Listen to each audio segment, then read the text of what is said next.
A gas at 900 degree Celsius is cooled until both pressure and volume are half.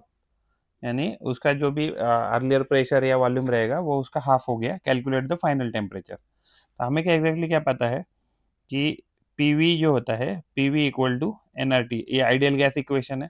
तो in that case exactly अगर हम देखेंगे तो यानी कि सर्टन गैस की बात कर रहा है तो यानी कि मोल कांस्टेंट रहेंगे एंड उसका प्रेशर एंड वॉल्यूम की बात कर रहा है. अगर ये मान लीजिए एनआरटी एनआरटी अगर है तो प्रेशर एंड वॉल्यूम, तो हमें क्या पता है कि मान लीजिए ये तो मोल कांस्टेंट है अगर सर्टन गैस के लिए बात कर रहा है एंड मान लीजिए ये जो है आर, तो ये क्या है यूनिवर्सल गैस कांस्टेंट है. तो हमें क्या यहाँ से मिलता है P V divided by T equal to हमें ये कांस्टेंट वैल्यू मिलता है. यानी कि अगर हम पहले गैस की बात करें तो पहला प्रेशर मान लीजिए पी था, वॉल्यूम वी था एंड टेम्परेचर सपोज 900 था. तो टेम्परेचर कितना हो जाएगा, तो आपको ये 900 प्लस 273 ये वैल्यू ऐड करना है. तो ये कितना हो जाएगा 1173 ये वैल्यू आ जाएगा. ये केल्विन में है, ये वैल्यू केल्विन में है. जो नेक्स्ट प्रेशर रहेगा यानी कि वो प्रेशर कितना रहेगा, तो वो प्रेशर रहेगा मान लीजिए P1 एंड वॉल्यूम क्या रहेगा, तो ये जो P1 है तो P1 क्या है P/2 है एंड मान लीजिए ये प्रेशर 2 है तो वो किसके बराबर रहेगा मान लीजिए सॉरी वॉल्यूम. तो वॉल्यूम किसके है, तो ओरिजिनल वॉल्यूम है उसका हाफ है. तो हमें टेम्परेचर ढूंढना है. तो temperature is how much, this is the question. अगर हम यहाँ लिखते हैं value P V by T is equal to P1 V1 by T1. तो इसके साथ अगर हम कंपेयर करते हैं तो ये तो वैल्यू रहेगा पी वी बाई टी रहेगा और ये प्रेशर 1 क्या है, ये हो जाएगा P/2 एंड हमें क्या दिया प्रेशर एंड वॉल्यूम दोनों हाफ दिया है एंड तो वॉल्यूम क्या आ जाएगा, तो वॉल्यूम भी आ जाएगा V/2 और टेम्परेचर हमें ढूंढना है तो हम इसको टी टी कंसिडर करेंगे. अभी T1 जो है तो इसको हमने क्या कंसिडर किया है, तो टी कंसिडर किया है. तो यहाँ देखेंगे तो ये पी कट जाएगा, ये वी ये भी कट जाएगा. टेम्परेचर जो है तो टेम्परेचर का जो इनिशियल जो टेम्परेचर है वो कितना 1173 केल्विन है.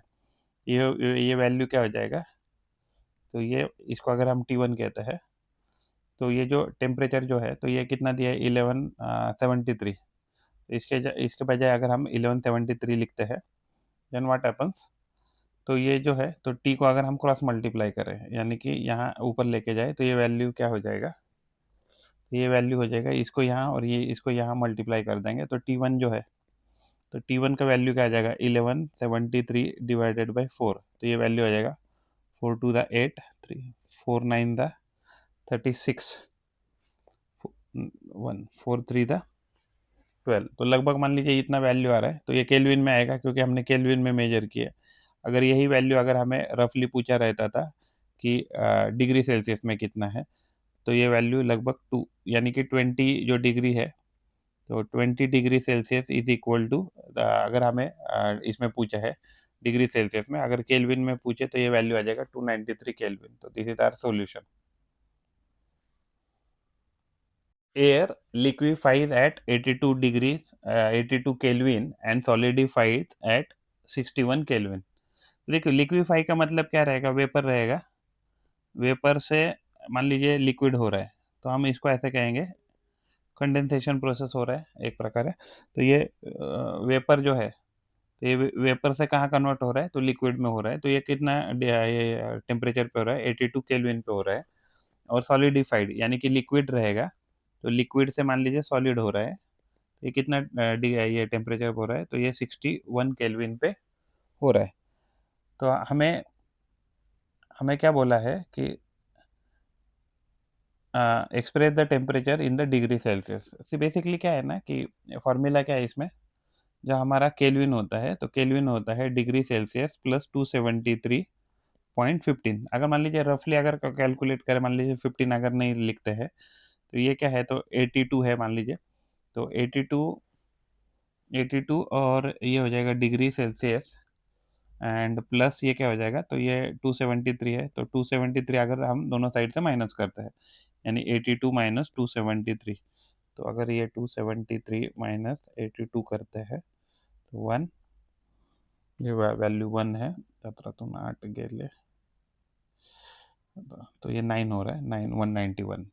तो ये वैल्यू क्या आ रहा है, तो ये डिग्री सेल्सियस, ये अभी हम क्या करेंगे, अगर मान लीजिए तो ये हो जाएगा -191, तो ये क्या था, तो ये डिग्री सेल्सियस है।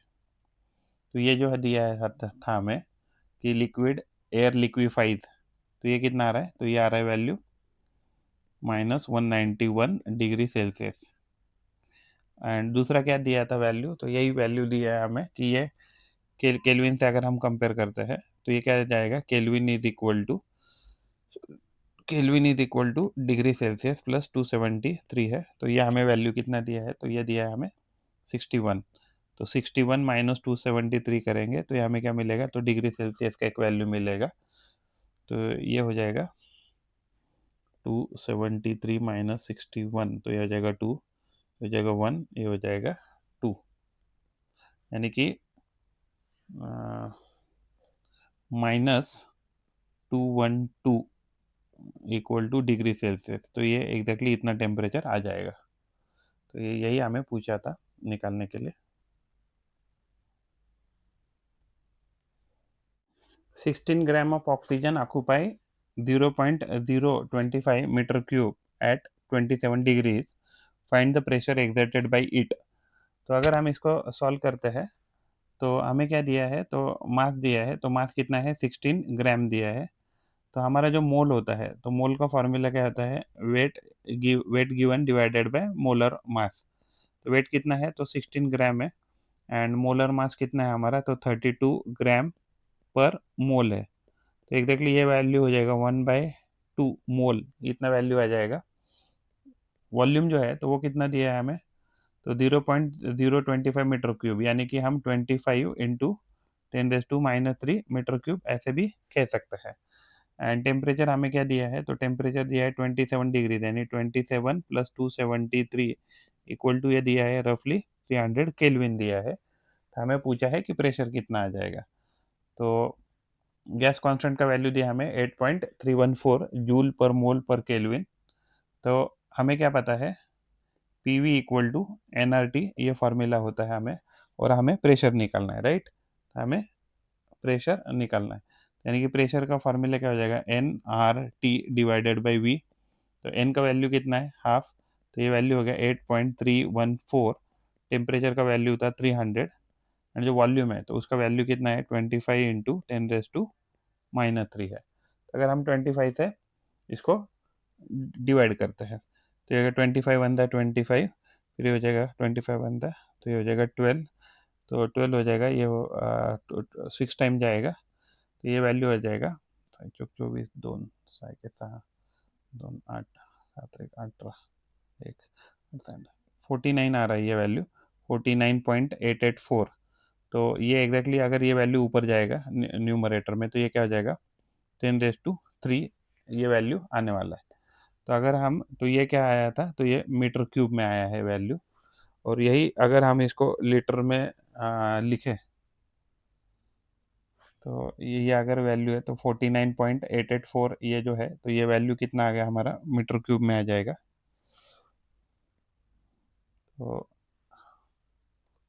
तो एग्जैक्टली सॉरी, ये प्रेशर है, तो प्रेशर होने के कारण ये क्या आ जाएगा, ये न्यूटन पर मीटर स्क्वायर ये वैल्यू आना चाहिए, 49.884 into 10⁻³ newton per metre square, इतना हमारा वैल्यू आना चाहिए। Mass of air at 60 degree Celsius occupies 170 cm cube, the pressure remaining unchanged. तो प्रेशर में कोई चेंज नहीं किया है ऐसा बोला गया है। What volume will it occupy at ice point. तो एग्जैक्टली हमें क्या पता है कि हमें टेम्परेचर दिया है, तो टेम्परेचर पहले कितना दिया है, तो 60 डिग्री दिया है। तो इसको अगर हम केल्विन में कन्वर्ट करें तो 60 डिग्री सेल्सियस, तो ये वैल्यू क्या आ जाएगा, इसमें 273 ऐड करना पड़ेगा। तो ये वैल्यू है 273 प्लस 60, हाँ 313, तो ये आ रहा है 313 केल्विन आ रहा है।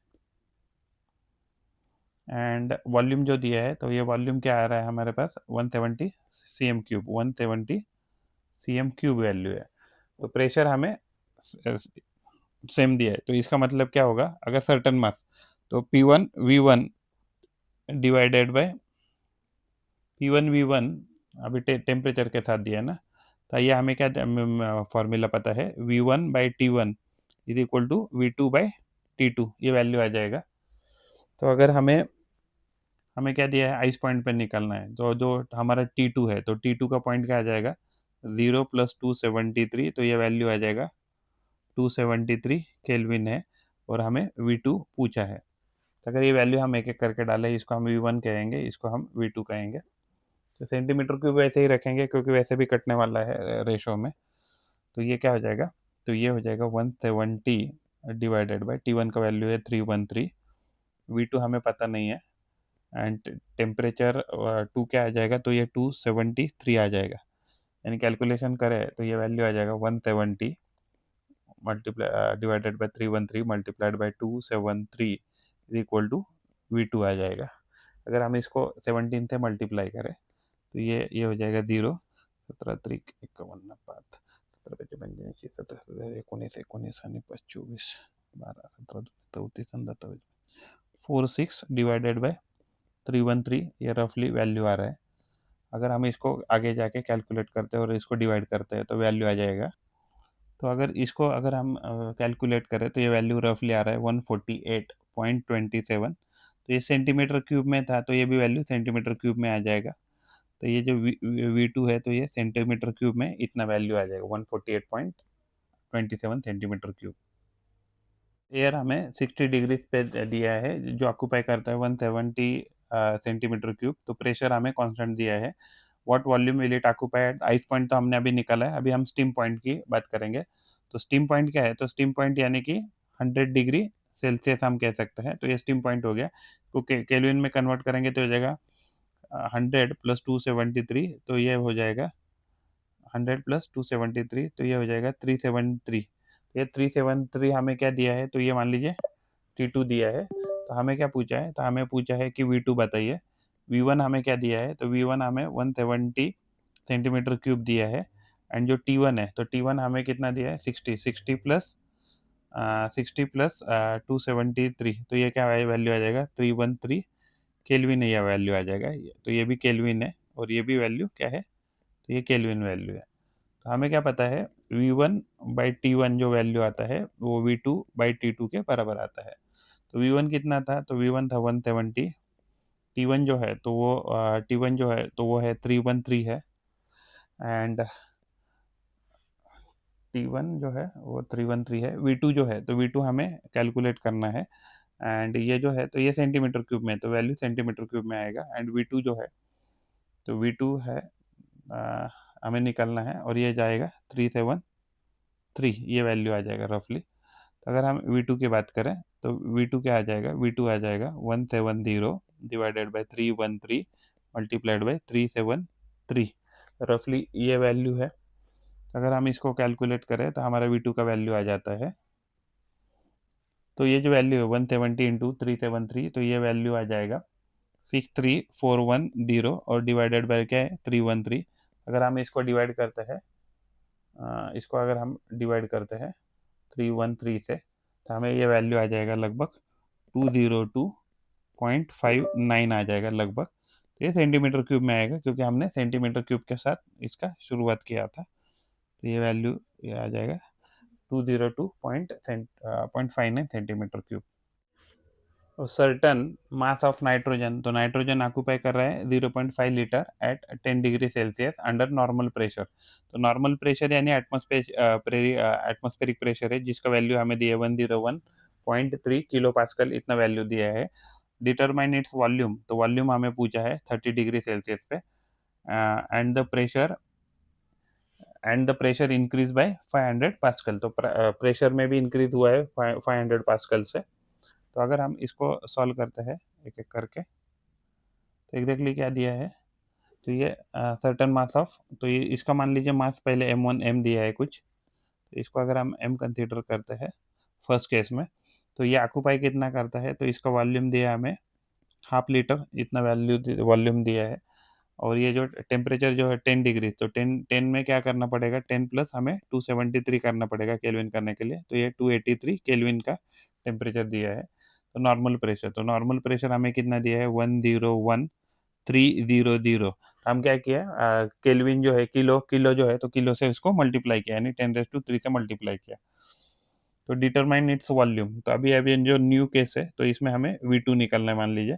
V2 जो है तो वो क्या आ जाएगा 30 + 2 73, तो ये कितना हो जाएगा 303 हमें ये दिया है, सॉरी ये टेम्परेचर दिया है T2, तो 30 degree Celsius and the pressure is increase by, तो प्रेशर जो है तो ऑलरेडी कितना था 101,300, उसमें अगर 500 पास्कल अगर ऐड हो जाएंगे तो ये हो जाएगा 101, तो 800 इतना पास्कल जो है तो ये प्रेशर है। हमें V2 पूछा है, ओके, और सर्टन मास है तो यानी कि इसका मतलब मोल चेंज नहीं हुआ है ऐसे कहा है, तो अगर इसका भी मोल n है तो इसका भी मोल n रहेगा, तो ये हमें बताया गया। हमें क्या पता है P1 V1 divided by T1 is equal to P2 V2 divided by T2, तो ये फॉर्मूला है। तो हमारा पहला प्रेशर कितना था 101,300, वॉल्यूम जो था तो वॉल्यूम था हाफ लीटर, इसको हमने हाफ से मल्टीप्लाई किया और उसके बाद T1 से डिवाइड है, तो T1 कितना है तो 283 है। P2 जो है तो P2 हमारा कितना है 101,800, वॉल्यूम जो है तो इसका हमें कैलकुलेट करना है, और टेम्परेचर जो है हमें तो ये दिया है 303 केल्विन। अगर हम इसको क्रॉस मल्टीप्लाई करें, यानी इसको यहाँ क्रॉस मल्टीप्लाई करें और इसको यहाँ क्रॉस मल्टीप्लाई कर दें, तो ये जो V2 है तो V2 का वैल्यू क्या आ जाएगा 101,300 डिवाइडेड बाई 283 मल्टीप्लाइड बाई 2, इसका भी मल्टीप्लिकेशन हो जाएगा 303, और ये वैल्यू हो जाएगा 101,300, ये 800, सॉरी, तो 101,800, तो ये एक जीरो ये जीरो ये जीरो और ये जीरो कट जाएगा। अगर हम देखेंगे ऑलमोस्ट 1013 एंड 1018, तो ये रफली एक ही वैल्यू आ दे देगा, तो यानी कि इसका वैल्यू ऑलमोस्ट एक ही आ जाएगा। अगर हम नीचे देखेंगे तो ये क्या आ जाए, तो अगर हम 303 है तो 303 divided by 8 to the 6, 3 to the 6, ये 566 है, रफली 566 से हमने उसको डिवाइड करना है, तो 303, तो अगर हम यहाँ से रफली अगर पॉइंट भी निकालते हैं तो हम 30 डिवाइडेड बाई 56 कह सकते हैं। अगर हम इसको कैलकुलेट करते हैं तो ये वैल्यू आ जाएगा, तो ओवरऑल ये जो वैल्यू है तो ये वैल्यू आ जाएगा 0.53, इतना वैल्यू आ जाएगा। तो पहला जो वॉल्यूम था हमारा लीटर में है तो ये भी क्या आ जाएगा, तो ये लीटर में ही आ जाएगा, तो ये इतना लीटर हमारा 0.53 जो है तो इतना वॉल्यूम आना चाहिए। The volume of a bubble of air become 3 times, तो वॉल्यूम क्या है मान लीजिए, तो पहला वॉल्यूम अगर हमें V दिया है मान लीजिए, तो जो नया वॉल्यूम में क्या रहेगा तो 3V हो जाएगा of the initial volume in rising from the bottom to the surface, bottom to the surface of the in a lake. तो अगर यहाँ यहाँ की कंडीशन देखेंगे तो मान लीजिए ये हमारा सरफेस है और ये हमारा मान लीजिए बॉटम है, तो ये बॉटम से अगर मान लीजिए ये कुछ हाइट h रहेगा, ये हाइट h रहेगा, तो यहाँ पर्टिकुलर कोई बबल था और ये बबल इधर आ गया। कैलकुलेट द डेप्थ, तो ये कैलकुलेट हमें ये हाइट कैलकुलेट करना है। At we the bubble was formed the atmospheric pressure, तो देखिए यहाँ जब बबल आ जाएगा तो इसका प्रेशर क्या हो जाएगा तो P हो जाएगा, जिसका वैल्यू हमें कितना दिया है प्रेशर का 101 किलो पास्कल दिया है, तो यानी कि प्रेशर जो है, तो अगर ये वॉल्यूम मान लीजिए 3 अगर अभी पकड़ते हैं तो प्रेशर कितना दिया हमें, तो प्रेशर दिया हमें 101,300, तो इतने किलो पास्कल का प्रेशर है atmospheric P. And density of the water, तो डेंसिटी ऑफ द वाटर कितना होता है, तो डेंसिटी ऑफ वाटर होता है 10⁻³ किलोग्राम पर मीटर क्यूब, ये ऑलरेडी दिया है। एंड जी दिया है हमें, ये दिया है 9.8 मीटर पर सेकंड स्क्वायर। तो देखिए यहाँ यहाँ भी एग्जैक्टली क्या फॉर्मूला लगेगा, आपका जो P1 V1 रहेगा वो वैल्यू क्या हो जाएगा P2 V2 के बराबर आ जाएगा। देखिए यहाँ तो प्रेशर कितना लग रहा है, तो ये तो ऑलरेडी एक एटमॉस्फेरिक प्रेशर लग रहा है, लेकिन जब इस पर्टिकुलर पॉइंट पे जब ये रहेगा तो इसके पास तो ये प्रेशर तो लग रहा है, प्लस इधर एक एडिशनल रो जी एच जो है इतना प्रेशर लगता रहेगा। तो ये जो P1 है तो P1 को क्या लिख सकते हैं P प्लस रो जी एच, ये वैल्यू आ जाएगा, और इस V1 को हम V लिखेंगे, और जो P2 है तो P2 हमें जो दिया है वो कितना दिया है, तो ये दिया है 101,300, ये वैल्यू लिखा तो भी चलेगा, या अदरवाइज हमें इसको फिलहाल P लिखते हैं एटमॉस्फेरिक प्रेशर। और V2 जो है तो V2 कितना है हमारा वॉल्यूम 3 टाइम्स इनिशियल वॉल्यूम के इंक्रीज हुआ है। यहाँ वी से वी कट जाएगा और यहाँ जो वैल्यू है ये 3p के बराबर आ जाएगा और ये वैल्यू हो जाएगा p प्लस रो जी एच। इतना उसका प्रेशर है बबल का, अगर नीचे है बॉटम पे, जैसे जैसे ऊपर जाएगा तो प्रेशर कम हो जाएगा। तो यानी कि अगर हम पी को यहाँ शिफ्ट करके माइनस करते हैं तो रो जी एच जो है तो इसका वैल्यू आ जाएगा 2p। तो हमें एच पूछा था, तो एच का वैल्यू क्या आ जाएगा, एच का वैल्यू आ जाएगा 2p divided by rho into g. तो 2 इंटू पी का वैल्यू कितना है 101,300, रो का वैल्यू कितना है 10⁻³ और जी का वैल्यू कितना है, मान लीजिए 10 है रफली, अगर हम कैलकुलेट करते हैं तो ये 10 आ जाएगा। तो यहाँ 1 0 से एक 0 कट जाएगा और ये 10⁻³ है तो 1 2 3, तो यहाँ पॉइंट शिफ्ट हो जाएगा और ये वैल्यू कट जाएगा। तो ये क्या आ जाएगा 10.13 है, तो इसको अगर हम 2 से मल्टीप्लाई करेंगे तो ये हो जाएगा 20.26। तो हाइट जो है 20.26 क्या आना चाहिए, तो ये मीटर में आना चाहिए क्योंकि हमने सारे ऑलमोस्ट जो भी चीज़ें हैं वो ऐसा यूनिट में ली है। तो ये क्या होना चाहिए, तो 20.26 मीटर जो है तो इतना हाइट आना चाहिए। Certain mass of hydrogen occupy the volume, तो वॉल्यूम पहले हमें दिया है 1.6 लीटर, यानी कि V1 जो वैल्यू है तो उसका वैल्यू 1.6 लीटर। प्रेशर जो इनिशियल है वो हमें दिया है 1.5 इंटू 10⁻5 पास्कल दिया है एंड टेम्परेचर हमें 22 डिग्री सेल्सियस दिया है, तो इसमें हमें 273 ऐड करना है। तो ये P1 V1 T1 दिया है, डिटरमाइन द वॉल्यूम, तो यानी V2 पूछा है व्हेन द टेम्परेचर, टेम्परेचर हमें दिया है 0 डिग्री सेल्सियस यानी 273 केल्विन हो जाएगा and the pressure is 0.8 into 10⁻5 pascal. तो हमें वॉल्यूम ढूंढना है, हमें क्या पता है formula P1 V1 by T1 is equal to P2 V2 by T2, ये फॉर्मूला है। तो अगर हम यहाँ इसको कैलकुलेट करें तो जो पहला हमारा प्रेशर है, तो मान लीजिए प्रेशर जो दिया है तो पहला कितना दिया है 1, तो 15 लिखते हैं इसको, 15 इंटू 10⁻4 लिखते हैं एंड जो वॉल्यूम है, वॉल्यूम हमें दिया है 1.6 लीटर, तो इसको हम लिखेंगे 16 इंटू 10⁻⁻1 एंड उसके बाद T1 जो है तो T1 में क्या करेंगे, तो ये जो वैल्यू है 22 इसमें 273 ऐड करना पड़ेगा। तो तो ये हो जाएगा 295 केल्विन हो जाएगा। अगर हम P2 की बात की, जैसे P1 V1 T1 हो जाएगा तो P2 क्या आ जाएगा हमारा, P2 हमें दिया है 8 इंटू 10⁻4 दिया, मान लीजिए 8 इंटू 10⁻4 पास्कल दिया है एंड V2 हमें पूछा है और T2 क्या दिया है, तो ये 273 केल्विन दिया है क्योंकि हमें इस पर्टिकुलर इसमें 273 क्या करना है, तो ऐड करना है और हमें V2 पूछा है। तो अगर हम एक एक वैल्यू अगर डालें इसमें तो ये दिया है 15 इंटू 10⁻4 इंटू 16 इंटू 10⁻⁻1, ये लीटर में है एंड T1 कितना है, तो ये 295 है, इक्वल P2 कितना है 8 इंटू 10⁻4 है इंटू V1 V2 तो हमें पता नहीं है, यही तो कैलकुलेट करना है। इसको हम V लिख देंगे या V2 लिख देंगे एंड ये है 273। यहाँ 10⁻4 से यहाँ 10⁻4 कट जाएगा, 8 1 हो जाएगा, ये 8 2 हो जाएगा। तो ये रफली वैल्यू है, तो ऊपर न्यूमरेटर में कितना आ गया 30 आ गया वैल्यू, 30 मल्टीप्लाइड बाय ये तो 10⁻1 ऑलरेडी था, मल्टीप्लाइड बाय 273 कर देंगे, ये जो है तो इसको हमने क्रॉस मल्टीप्लाई कर दिया और ये 295 नीचे आ जाएगा एंड ये वैल्यू V2 के बराबर आ जाएगा। तो अगर हम इसको सॉल्व करते हैं तो ये 10⁻1 और ये 0, ये वैल्यू कट जाएगा। तो अगर ये कट जाएगा तो अभी हम क्या करेंगे, इसको multiply 273 multiplied by 3, 3 3 9 7 3 21 2 3 2 6 2 8 819 divided by 295, ये रफली हमें कैलकुलेट करना है। तो अगर ये इसको कैलकुलेट करते हैं, इसको रफली कैलकुलेट करने के बाद ये वैल्यू आ जाएगा 2.77 लीटर, लीटर में हमने कैलकुलेट किया तो ये V2 है, तो V2 को हम कह सकते हैं 2.77 लीटर, रफली इतना वैल्यू आना चाहिए।